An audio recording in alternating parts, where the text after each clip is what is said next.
एक दिन काफ़ी लंबे समय बाद अनु ने महक को फ़ोन किया और बोली, महक जब तुम दिल्ली आना तो मुझसे मिलने ज़रूर आना।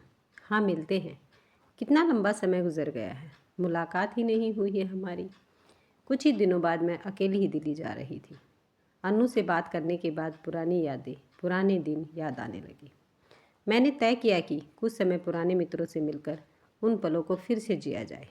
दोस्तों के साथ बिताए पल, यादें जीवन की निरस्ता को कुछ कम करते हैं। शादी के बाद जीवन बहुत बदल गया। वह बचपन के दिन, यादें, मैं बहुत कुछ पीछे छूट गया था। मन पर जमी हुई समय की धूल साफ होने लगी। कितने सुहाने दिन थे, न किसी बात की चिंता न फिक्र। दोस्तों के साथ हंसी ठिठोली और भविष्य के सतरंगी सपने लिए बचपन की मासूम पलों को पीछे छोड़कर हम भी समय की घुड़दौड़ में शामिल हो गए थे। अनु और मैंने अपने जीवन के सुख दुख एक साथ साझा किए थे। उससे मिलने के लिए दिल बेकरार था। मैं दिल्ली पहुंचने का इंतज़ार कर रही थी। दिल्ली पहुंचते ही मैंने सबसे पहले अनु को फ़ोन किया। वह स्कूल में पढ़ाती है। नौकरी में समय निकालना भी मुश्किल भरा काम है। अनु मैं आ गई, बताओ कब मिलोगी तुम घर ही आ जाओ, आराम से बैठेंगे, सबसे मिलना भी हो जाएगा। नहीं यार, घर पर नहीं मिलेगी, न तुम्हारे घर न मेरे घर। शाम को 3 बजे मिलते हैं। मैं स्कूल समाप्त होने के बाद सीधे वहीं आती हूँ। कॉफ़ी हाउस, अपने वही पुराने रेस्टोरेंट में। ठीक है, शाम को मिलते हैं। आज दिल में न जाने क्यों अजीब सी बेचैनी हो रही थी। इतने वर्षों में हम मशीनी जीवन जीते स्वाधीन हो गए थे। अपने लिए जीवन जीना ही भूल गए थे। जीवन एक परिधि में सिमट गया था, एक भूल भुलैया जहाँ खुद को भूलने की कवायद शुरू हो गई थी। जीवन सिर्फ ससुराल, पति व बच्चों में सिमट कर रह गया था। सबको खुश रखने की कवायद में खुद को भूल बैठी थी।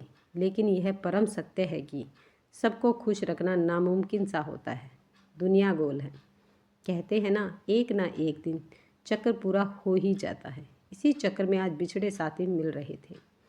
घर से बाहर, औपचारिकताओं से परे, अपने लिए हम अपनी आज़ादी को तलाशने का प्रयत्न करते हैं।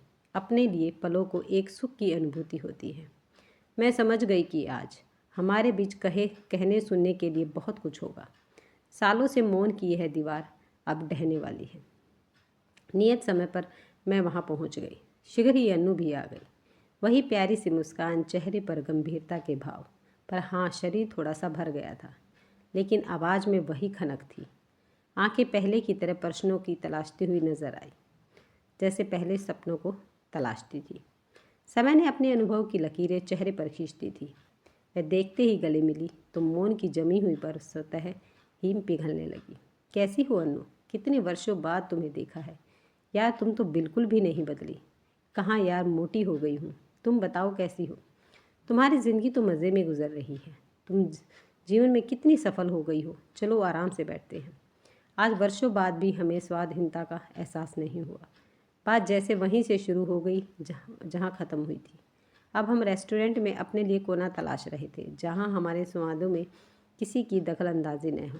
इंसानी फितरत होती है कि वह भीड़ में भी अपना कोना तलाश लेता है। कोना जहाँ आप सबसे दुबक कर बैठे हो, जैसे कि आसपास बैठी 4 निगाहें भी उस अदृश्य दीवार को भेद न सके। वैसे यह सब मन का भ्रमजाल ही है। आखिरकार हमें कोना मिल ही गया। रेस्टोरेंट के ऊपरी भाग में कोने की खाली मेज जैसे हमारा ही इंतज़ार कर रही थी। यह कोना दिल को सुकून दे रहा था। चाय नाश्ते का ऑर्डर देने के बाद अनु सीधे मुद्दे पर आ गई। बोली, और सुनाओ कैसी हो? जीवन में बहुत कुछ हासिल कर लिया है। आज इतना बड़ा मुकाम, पति, बच्चे, सब मन माफिक मिल गए। तुम्हें मुझे बहुत खुशी है। यह सुनते ही मैं की आंखों में दर्द की लहर चुपके से आकर गुजर गई।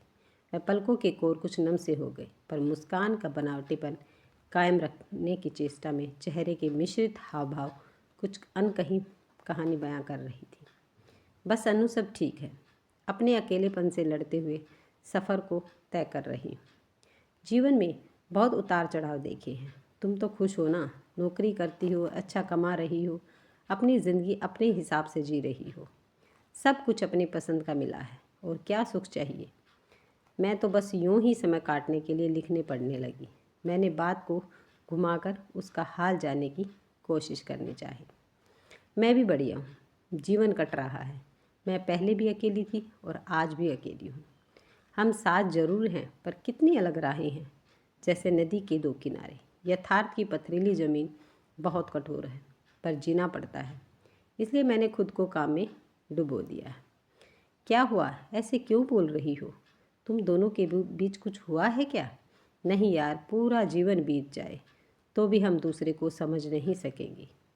कितने वैचारिक मतभेद हैं। शादी का चर्म प्रेम पता नहीं कहाँ 1 साल में ही ख़त्म हो गया। अब पछतावा होता है। सच है, इंसान प्यार में अंधा हो जाता है। हाँ, सही कहा। सब एक ही नाव पर सवार होते हैं पर परिवार के लिए जीना पड़ता है।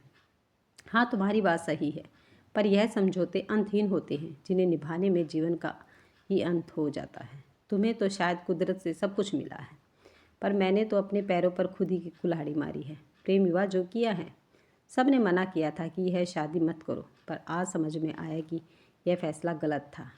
यार, विनय का व्यवहार समझ से परे है। रिश्ता टूटने की कगार पर है। उसके पास मेरे लिए समय नहीं है, या फिर वह देना ही नहीं चाहता। याद नहीं कब 2 पल स्कूल से बैठे हूँ। हर बात में अलगाव वाली स्थिति होती है। अनु, सबको मनचाहा जीवन साथी नहीं मिलता। जिंदगी उतनी आसान नहीं होती जितना हम सोचते हैं। सुख अपरिभाषित है। रिश्ते निभाना इतना भी आसान नहीं है। हर रिश्ता आपसे समय व त्याग मांगता है। पति के लिए जैसे पत्नी उनकी संपत्ति होती है, जिस पर जितनी चाहे मर्जी चला लो। हम पहले माता पिता की मर्जी से जीते थे, अब पति की मर्जी से जीते हैं। शादी समझौते का दूसरा नाम ही है। हाँ, कभी कभी मुझे भी गुस्सा आता है तो माँ से शिकायत कर देती हूँ, पर अब मैंने स्थिति को स्वीकार करना सीख लिया है। अब दुख नहीं होता। तुम भी हौसला रखो, सब ठीक हो जाएगा। नहीं महक, अब उम्मीद बाकी नहीं है। शादी करो तो मुश्किल, न करो तो मुश्किल। सबको शादी ही अंतिम पड़ाव क्यों लगता है? मैंने भी समझौता कर लिया है कि रोने धोने से समस्या का हल नहीं होगा। अनु, तुम्हारे पास तो कला का हुनर है, उसे और निखारो। अपने शौक पूरे करो। एक ही बिंदु पर खड़ी रहोगी तो घुटन होने लगेगी। एक बात बताओ कि एक आदमी किसी के सुख का पैमाना कैसे हो सकता है? अरेंज मैरिज में पग पग पर असहमति होती है। यहाँ हर रिश्ता आग की दहलीज पर खड़ा होता है। हर कोई आपसे संतुष्ट नहीं होता।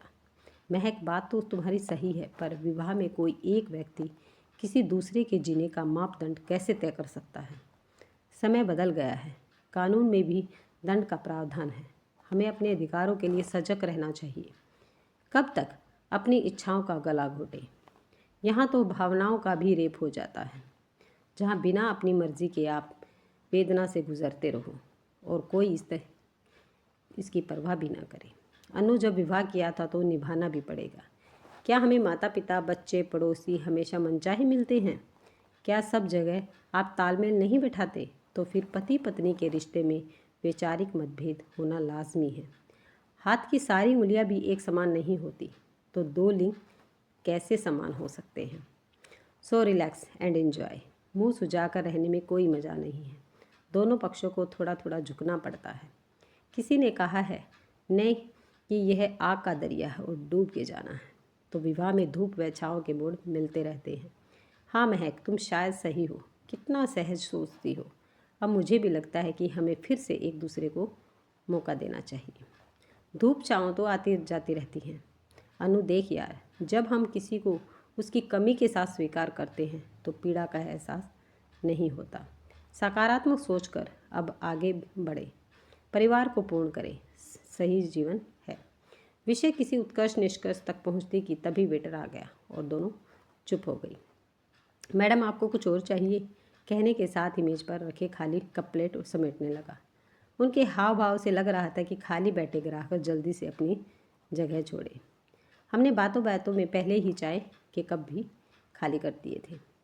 हाँ, 2 कप कॉफ़ी के साथ बिल लेकर आना, अनु ने कहा। अनु, समय का भान नहीं हुआ कि 2 घंटे कैसे बीत गए। सच में गरम गरम कॉफ़ी की ज़रूरत महसूस हो रही है। मन में यही भाव था कि काश वक्त हमारे लिए ठहर जाए, पर ऐसा होता नहीं है। वर्षों बाद मिली सहेलियों के लिए बातों का बाजार ख़त्म करना भी मुश्किल भरा काम है। गरम गरम कॉफ़ी हलक में उतरने के बाद मस्तिष्क को राहत महसूस हो रही थी।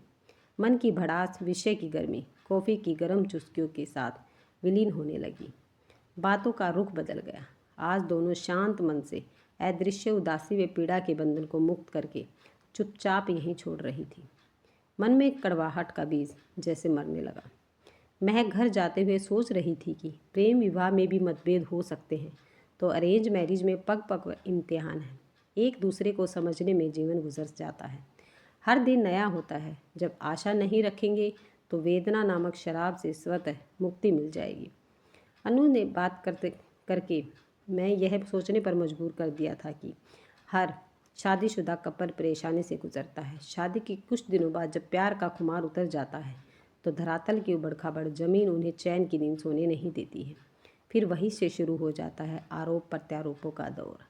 क्यों हम अपने हर सुख दुख की गारंटी अपने साथी को समझते हैं? हर पल मजाक उड़ाना व उनमें खोट निकालना प्यार की परिभाषा को बदल देता है। जरा सा नज़रिया बदलने की देर है। सामाजिक बंधन को क्यों न हंसकर जिया जाए, पलों को गुनगुनाया जाए। एक पुरुष या एक स्त्री किसी के सुख की गारंटी का कारण कैसे बन सकते हैं? हाँ, सुख तलाश सकते हैं और बंधन निभाने में ही समझदारी है। आज मैंने भी अपने मन में जीवन साथी के प्रति पल रही कसक को वहीं छोड़ दिया है, तो मन का मौसम सुहावना लगने लगा। घर वापसी सुखद थी। शादी का बंधन मजबूरी नहीं, प्यार का बंधन बन सकता है। बस सोच बदलने की देर है। कुछ दिनों बाद अन्नू का फ़ोन आया। शुक्रिया महक, तुम्हारे कारण मेरा जीवन अब महकने लगा है। हम दोनों ने एक नई शुरुआत कर दी है। आपसी तालमेल निभाना सीख लिया है। अब मेरे आंगन में बेला के फूल महक रहे हैं। सुख की गारंटी एक दूसरे के पास है। दोनों खिलखिलाकर हंसने लगी। अगर आपको ये वीडियो पसंद आई है तो वीडियो को लाइक, शेयर और सब्सक्राइब करना ना भूलें। मिलते हैं दोस्तों नेक्स्ट वीडियो में।